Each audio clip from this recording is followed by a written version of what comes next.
동덕여대 사태가 이제는 서로 다른 정치적 해석 때문에 논란인데 과연 뭐가 올바른 걸까?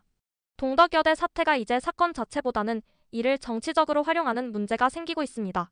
원래 학교 내부의 정책 문제였지만 정치권이 개입하면서 이념적 대결의 장이 되고 있는 거죠. 정치적 진영 논리에 따라서 평가 기준이 달라지고 있는데 보수 성향에서는 과격 시위는 불법과 폭동으로 규정하고 법적 책임을 강조하고 있지만 반대로 진보 성향에서는 여성의 권리를 위한 정당한 항의로 해석하여 정당성을 부여하고 있습니다.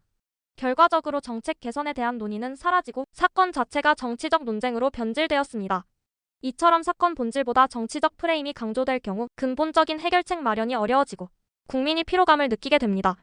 이 사건이 남녀 간 갈등으로 번진 이유는 기존의 남녀 평등 담론이 점점 여성 우대 방향으로 흘러온 역사 때문입니다. 일부 여성들은 남성 유입을 권리 침해로 해석하고 있는데 남녀 공학 전환은 단순한 학교 운영 정책 변화인데도 일부 시위 참가자들은 여성 공간이 빼앗긴다는 감성적 논리를 앞세웠습니다. 이는 과거 여성 전용 시설 확대 정책과 맞물려 남성들에게 역차별이라는 인식을 심어주고 있습니다. 결과적으로 갈등을 조장하는 방식이 정치적으로 활용될 수 있는 구조를 형성하게 됐는데 여성운동이 원래 남성과 동등한 권리를 요구하는 방향에서 시작됐지만 최근에는 특정 집단, 그러니깐 여성의 우위를 강조하는 방향으로 변화하는 사례가 늘어나고 있습니다. 문제는 정치권이 이러한 프레임을 확대 재생산하면서 갈등을 더욱 극대화하는 경향이 있고 결과적으로 남녀 갈등을 정치적 도구로 활용하는 방식이 반복될 가능성이 커지고 있습니다. 민주당의 여성 관련 정책과 그 문제점을 짚어보자면 우선 평등이 아니라 특혜로 변질된 정책 방향 때문입니다. 더불어민주당은 지속적으로 여성 친화적인 정책을 내세우고 있지만 많은 경우 실제 양성 평등이 아니라 여성 우대로 기울어지고 말았습니다.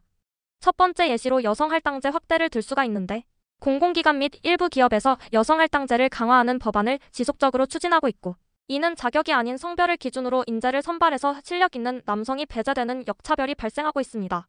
실제로 일부 기업에서는 경력이나 능력보다는 할당 비율 맞추기에 집중하면서 업무 효율성이 떨어지는 사례가 보고되고 있고 이러한 정책은 궁극적으로 능력주의를 훼손하는 문제를 유발하고 있습니다. 해외 사례로 보자면 프랑스에서는 여성 할당제가 지나치게 강조되며 기업 경쟁력이 약화되는 부작용이 보고되기도 했습니다. 기업 경쟁력이 약화되면 결국 나라의 경쟁력이 약화되는 결과로 이어질 것입니다.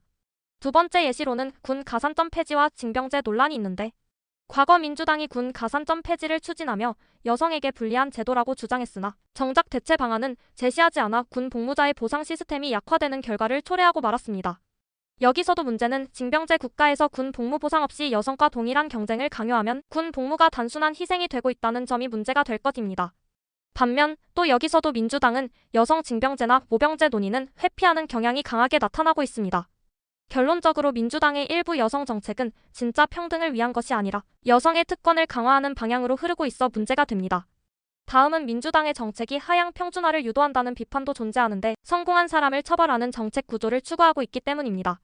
민주당은 부자 증세, 대기업 규제, 임대차 보호 강화 등의 정책을 강하게 추진했지만 오히려 시장의 활력을 떨어뜨려 경제 성장 둔화를 초래하고 말았습니다. 대표적인 세 가지 예시로는 임대차 3법은 전세 대란을 발생시켰고 법인세 강화는 해외 기업 유출을 가속화했으며 부동산 규제 강화는 중산층까지 내 집 마련이 어려워지는 부작용이 발생하고 말았습니다. 결과적으로 이러한 정책들은 부자를 처벌하는 정책처럼 보이지만 실제로는 중산층과 저소득층이 더 큰 피해를 보고 있고 따라서 하향 평준화를 유도하는 정책이 될 가능성이 크다는 것을 의미합니다. 이는 우리들이 굉장히 주의해야 하는 부분입니다. 또 다른 문제점을 살펴보자면 경쟁력을 약화시키는 재분배 중심 정책이 문제인데 민주당은 부유층이 더 많은 세금을 내야 한다는 명분으로 복지 정책을 확대하지만 재분배 중심 정책이 너무 강조될 경우 근로의욕 저하 및 기업 경쟁력 약화가 발생할 위험이 있다는 점입니다.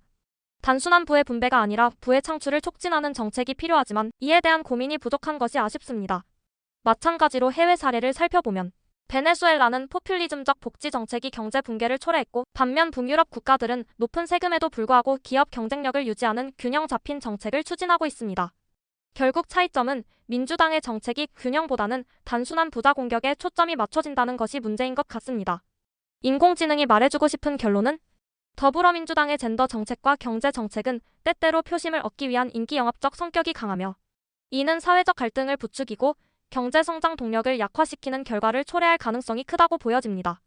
단기적인 정치적 이익보다는 장기적으로 국가 경쟁력을 강화하고 사회적 통합을 도모하는 방향으로 나아가는 것이 바람직한데 점점 안 좋은 방향으로 나아가는 게 우려가 됩니다. 국민들 역시 이런 부분을 잘 지켜보면서 정말 국민과 나라를 위한 정책인지, 아니면 단순히 권력을 장악하기 위해서인 건지, 제대로 된 정책과 법이 마련될 수 있도록 똑똑한 시선을 가져야 할 것입니다.